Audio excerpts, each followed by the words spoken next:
নমস্কার। আমার প্রভি চ্যানেলের সমস্ত দর্শককে আমি স্বাগত জানাই। আপনারা আমার সঙ্গে অনেক দিন ধরেই আছেন। আমি আপনাদের কাছে আপনাদের সহযোগিতার জন্য আমি কৃতজ্ঞ। আপনাদের কাছে আমি একটা অনুরোধ করব, আপনারা আজকে আমি যে বিষয় নিয়ে আলোচনা করব, বর্তমান পশ্চিমবঙ্গে কতগুলো বিষয় খুব গুরুত্বপূর্ণ হয়ে উঠেছে, চর্চা হচ্ছে মানুষের মধ্যে, জনসাধারণের মধ্যে, পক্ষে বিপক্ষে। সেই নানা রকম যে বিষয়গুলো খুব জোরদার হয়ে উঠেছে, চর্চার বিষয় হয়ে উঠেছে, সেই বিষয় নিয়ে আমি একটু আপনাদের সঙ্গে একটা একটা করে আলোচনা করব। আজকে আমি আপনাদের সঙ্গে আলোচনা করব হকার ও বস্তি উচ্ছেদ নিয়ে। আপনারা প্রত্যেক দিনই দেখছেন এই হকারদের নিয়ে এবং বস্তি উচ্ছেদ নিয়ে এর আগে দেখেছেন আপনারা সরকারি পদক্ষেপ এবং বিরোধীদের পদক্ষেপ। আজকে আমি একটু আলোচনা করব এই বিষয় নিয়ে। আসুন, একটু অনুরোধ করব আপনারা ভিডিওটা পুরো দেখবেন এবং ভিডিওটি আপনারা শেয়ার করবেন, লাইক করবেন, কমেন্ট করবেন। আমি আপনাদের এই উৎসাহ দেওয়ার জন্য আমি আপনাদের কাছে চিরকৃতজ্ঞ থাকব। তা আসুন, হকার ও বস্তি উচ্ছেদ নিয়ে একটু আলোচনা করি। পশ্চিমবঙ্গে যে বর্তমানে সরকারটা গঠন হলো, সে সরকারটার বয়স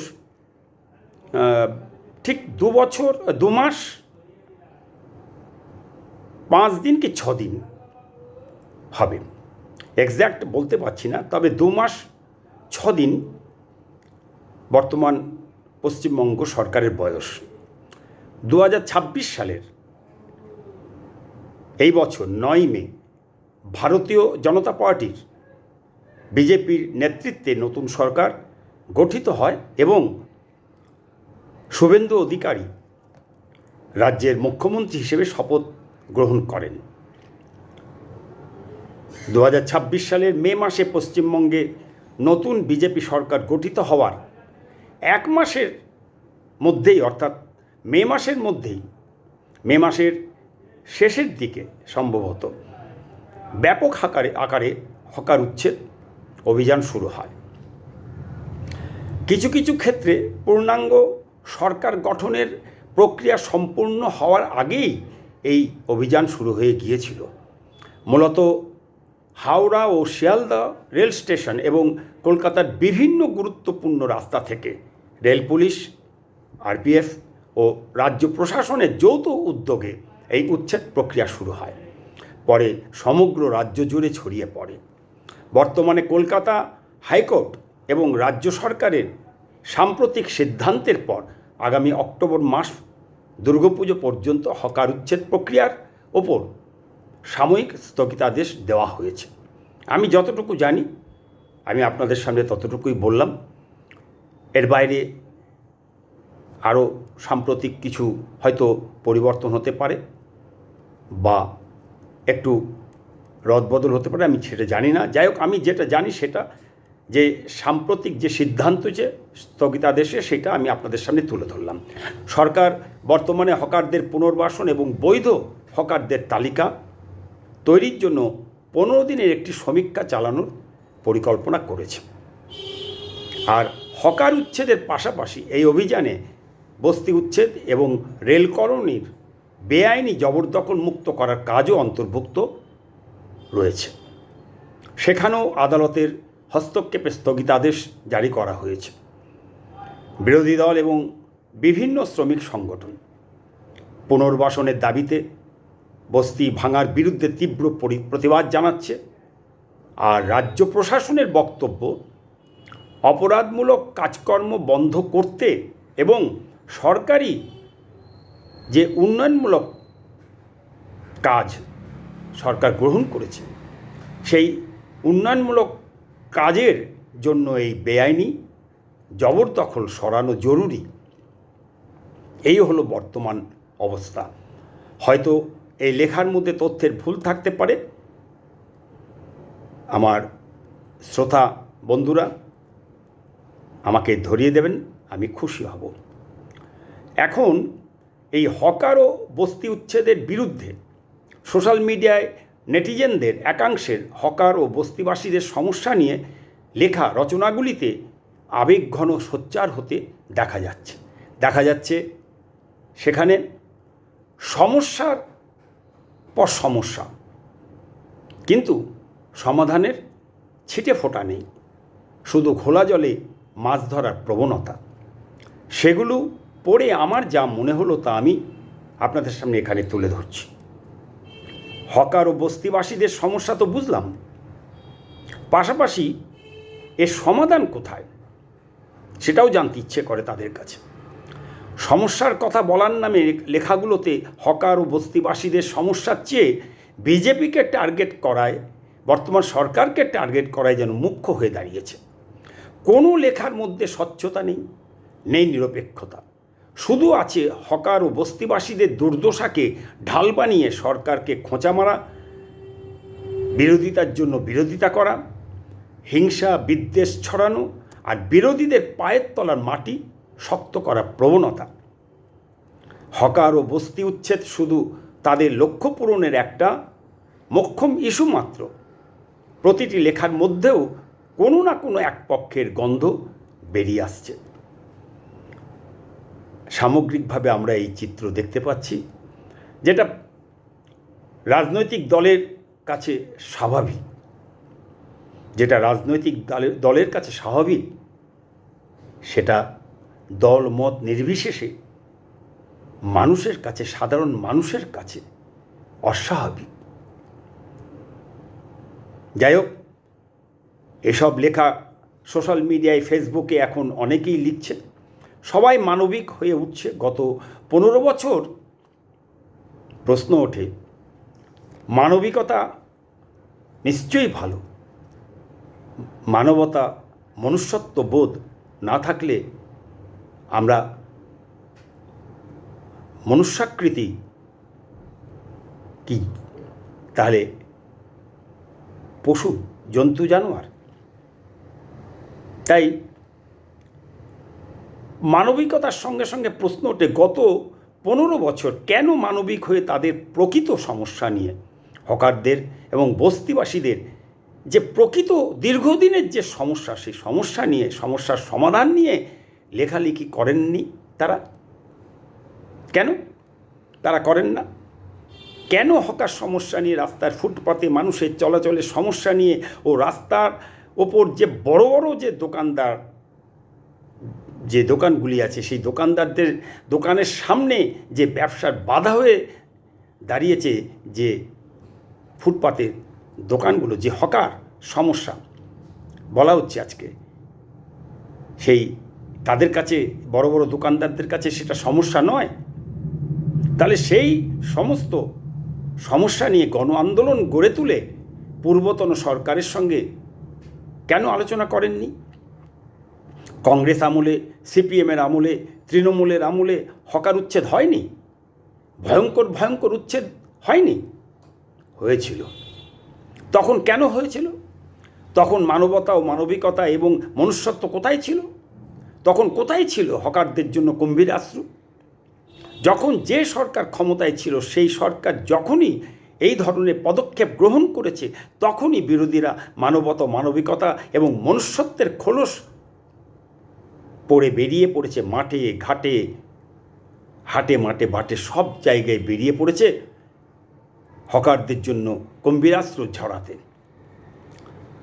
আর তখন যে সরকার ছিল, তারা যখন এই উচ্ছেদ অভিযানে নেমেছিল, তার পিছনেও রাজ্যের উন্নয়নের প্রশ্নই জড়িয়েছিল, ছিল নাকি?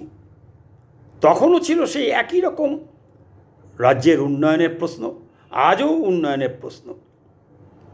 আর এখন সোশ্যাল মিডিয়ার স্বর্ণযুগ, এই যুগে সবাই কবি, শিল্পী, গায়ক, লেখক, সবাই নিজের নিজের প্রতিভা তুলে ধরতে পারে। এর একটা ইতিবাচক দিক আছে, যা নিঃসন্দেহে কিছুটা হলেও সাময়িক মানসিক একটা তৃপ্তি এনে দেয়, তা সে গঠনমূলক হোক আর ধ্বংসাত্মক হোক না কেন। এই স্বর্ণযুগে হকার ও বস্তি উচ্ছেদের বিরুদ্ধে সোশ্যাল মিডিয়া গুরুত্বপূর্ণ এক ভূমিকা পালন করছে। এই সোশ্যাল মিডিয়ায় তাই এখন হকার ও বস্তি উচ্ছেদের বিরুদ্ধে নেটিজেনরাও সোচ্চার, যেটা জরুরি, কিন্তু কখনোই সেটা যেন একচক্ষু হরিণের মতো না হয়। সমস্ত মানুষের স্বার্থে, পশ্চিমবঙ্গের 10 কোটি মানুষের স্বার্থে যেন যে কোনো সমালোচনা হয় এবং তা গ্রহণযোগ্য।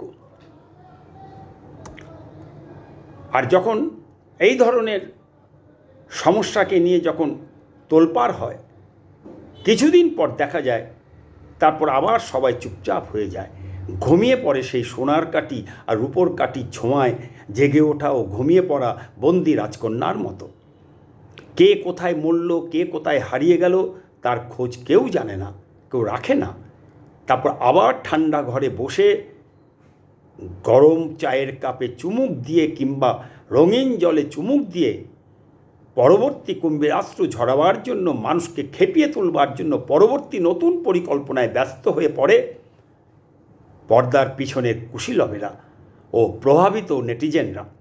আর সুযোগ এলেই লম্ফ দিয়ে ঝম্প মেরে পথে নেমে পড়ে আর সোশ্যাল মিডিয়ায় ঢুকে পড়ে বিপ্লবের যে গান, সেই গান, কবিতা ও রচনার জন্য মোবাইল বা ল্যাপটপের কিবোর্ডে আঙ্গুল দিয়ে ঠুস মারে। চিরকালীন সমাধান আর হয় না।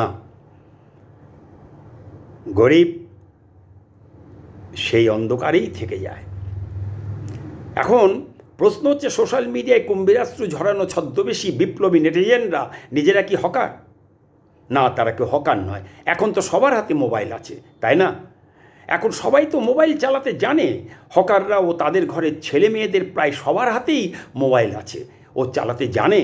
তারা তাদের অসুবিধার কথা ব্যক্তিগত বা সমষ্টিগতভাবে তারা সবাই মিলে মুখ্যমন্ত্রীকে জানাতে পারে, আবেদন করতে পারে, তারা মোবাইলের মাধ্যমে করতে পারে। কি হবে আর না হবে সেটা পরের কথা। হকারদের পরিবারের সদস্যরা ঐক্যবদ্ধভাবে তাদের প্রকৃত অসুবিধার কথা, দুঃখের কথা, সমস্যার কথা মোবাইল পরিষেবার মধ্যে দিয়ে ফেসবুকে পোস্ট করে সুন্দরভাবে জানাতে পারে। তা জানালে সেটা তাদের পক্ষে মঙ্গল। তাদের অধিকার আছে সেটা জানাবার, তাদের সমস্ত রকম অধিকার আছে। মুখ্যমন্ত্রীকে, সরকারকে তারা তাদের সমস্যার কথা, তাদের সমস্যা সমাধানের কথা তারা আবেদন করতে পারে।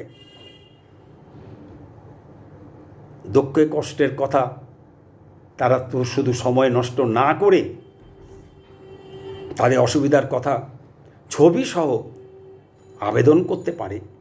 কিছু হবে না ধরে নিয়েই নিরন্তর সোশ্যাল মিডিয়ায়, ফেসবুক, ইউটিউবের মাধ্যমে সরকারের কাছে তারা আবেদন করতে পারে, সরাসরি আবেদন করতে পারে মুখ্যমন্ত্রীর কাছে। তাদের দুঃখের কথা, অসুবিধার কথা প্রত্যক্ষভাবে তারাই বেশি জানে। তাদের হয়ে ঠান্ডা ঘরে বসে থাকা, নিরাপদ দূরত্বে থাকা হকার ও বস্তিবাসীদের দুর্দশার মধ্যে প্রতিদিন প্রতি মুহূর্তে অবস্থান না করা, আর ঘোলা জলে ল্যাটা মাছ ধরা ও তাত্ত্বিক আমেজে ডুবে থেকে মানবতা ও মানবিকতার ঢেকুর তুলে ব্যক্তি স্বার্থে ও দলীয় স্বার্থে মোবাইলের মাধ্যমে সোশ্যাল মিডিয়ায় সমস্যার ছবি তুলে ধরে কুম্ভীরাশ্রু ঝরানো ছদ্ম মনুষ্যত্বের প্রমাণ দেওয়া মানুষেরা প্রকৃত হকার ও বস্তিবাসীদের প্রকৃত অসুবিধা কখনোই জানে না, জানতে পারে না। তাই হকার ও বস্তিবাসীরাও তাদের সমস্যার কথা ব্যক্তিগত উদ্যোগে আগে সরকারকে, মুখ্যমন্ত্রীকে জানান। তাদের অধিকার আছে মুখ্যমন্ত্রীকে জানাবার। মুখ্যমন্ত্রী তাদেরও, হকারদেরও মুখ্যমন্ত্রী, বস্তিবাসীদেরও তিনি মুখ্যমন্ত্রী। তাই তারা ব্যক্তিগত উদ্যোগে যার যার কাছে মোবাইল আছে সেই মোবাইলের মাধ্যমে তারা সরকারকে, মুখ্যমন্ত্রীকে জানাক। আর সঙ্গে পাশে থাকুক সমাজ ও দেশের ভবিষ্যৎ বৃহত্তর স্বার্থে নিরপেক্ষ দৃষ্টিতে নেটিজেনরা অসহায় দুর্দশাগ্রস্ত মানুষের দুঃখ কষ্ট নিয়ে রাজনীতি না করে, রাজনীতির দলদলে তাদের না ফাঁসিয়ে, রাজনীতির ঘোলা জলে মাছ না ধরে সরকারের সঙ্গে হাত মিলিয়ে প্রকৃত সমস্যা সমাধানে উদ্যোগী হয়ে প্রত্যেকেই মনুষ্যত্বের পরিচয় দিক সমস্ত মানুষ, পশ্চিমবঙ্গের সমস্ত বুদ্ধিজীবী সম্প্রদায়, সোশ্যাল মিডিয়ার নেটিজেনরা এবং আমজনতা। আজকের মতো এখানেই, আবার আমি পরবর্তী সময়ে আপনাদের সামনে আসব অন্য কোনো বিষয় নিয়ে। আজকের মতন বিদায়, নমস্কার, জয় গুরু।